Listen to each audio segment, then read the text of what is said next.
Welcome to the Wally and Richard Parks Hot Rodding History Channel. I'm your host and narrator. I'm Richard Parks, the oldest son of Wally Parks. Uh, the cameraman and producer is Trevor Parks, my dad's great-grandson, and the technical director is Dane Parks, also my dad's great-grandson and my grandchildren. Today's discussion is on Volume 3 of the We Did It Our Way, the story of Wally and Barbara Parks, and covers the years 1948 to 1951. In 1948, the major event was the SCTA Hot Rod Exposition at the Armory in Los Angeles.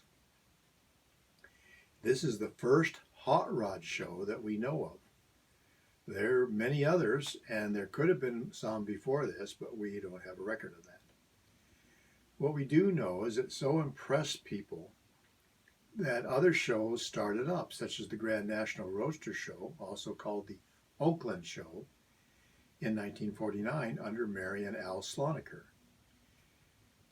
In 1948, this show is so effective that my father is asked by the SCTA people to drive up to Salt Lake City and see if,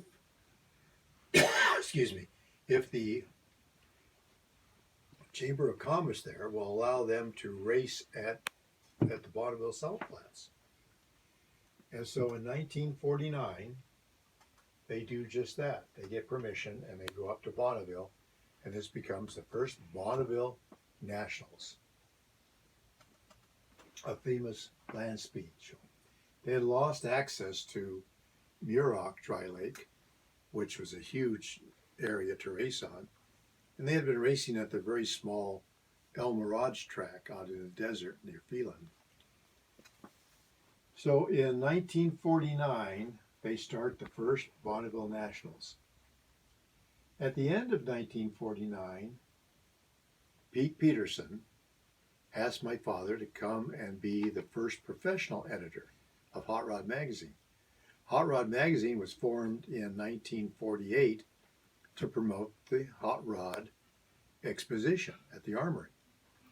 And it turned into be such a fabulous work, very much like the Throttle Magazine right up here, that it sold out everywhere it went. And it became a major hot rodding and car publication.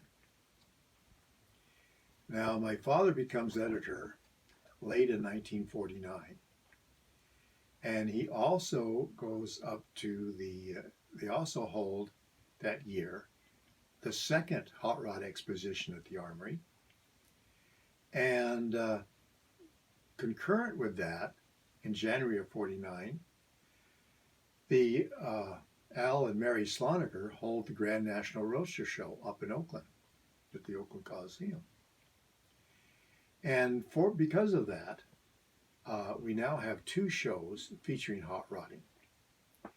While they're there, Al and Mary tell my father they ought to have some type of organization that would protect hot rodding. Because about this time, kids are drag racing on the street, and they need to do something to keep the public from outlawing the sport of hot rodding and drag racing, early drag racing. So in 1950, my father meets with Mary and Al Sloniker after the Grand National Roadster Show in January, and they set up the American Hot Rod Council. Now, the American Hot Rod Council was everything that the NHRA was supposed to be, except the people in the group, the American Hot Rod Council, wanted it to be simply for the state of California. And my father believed that if you're going to have a safety program, you ought to do it nationally for everybody.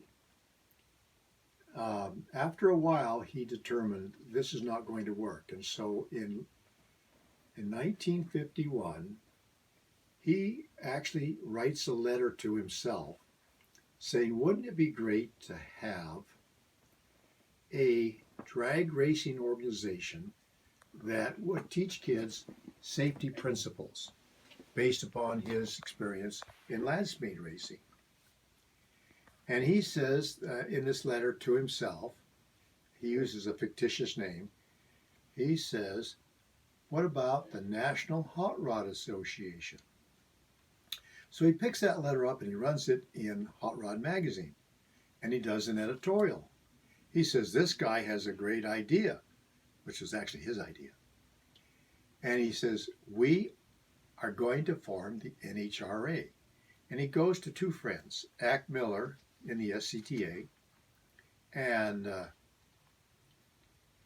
Marvin Lee, who is another famous SCTA racer and official.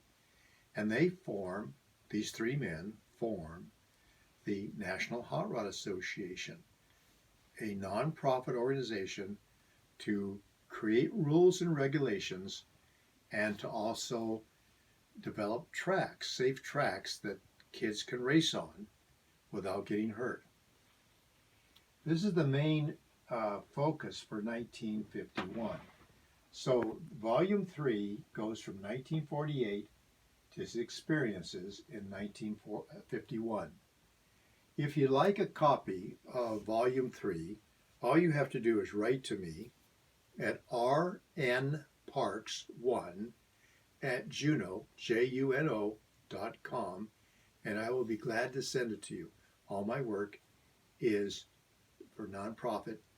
There is no commercial interest here. It's all for the public's benefit. Thank you very much. That's the end of this channel, this episode. Thank you.